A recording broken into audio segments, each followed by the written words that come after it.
Yoruba nation. No going back. No negotiation. Yoruba nation la fẹ́ kíákíá. Ọlọ́run á mú wa tẹ̀síwájú. Á délẹ̀ lérí wa lórúkọ ti Jésù Kristi ti Násárẹ́tì. Kò ní sí ìdíwọ́ bẹ́ẹ̀ ni kò ní sí ìdènà.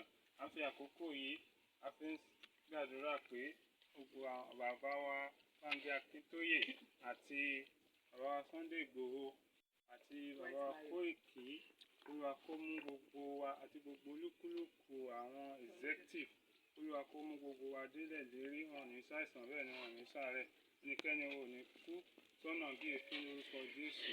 Ọlọ́run tó mú Ísírẹ́lì la òkun pupa já tó mú kí àwọn ọ̀tá ọmọ Ísírẹ́lì ṣègbé sínú òkun pupa bẹ́ẹ̀ ni gbogbo àwọn ọ̀tá olùdíwọ́ olùdènà Yorùbá nation bẹ́ẹ̀ ni ó rí fún wọn.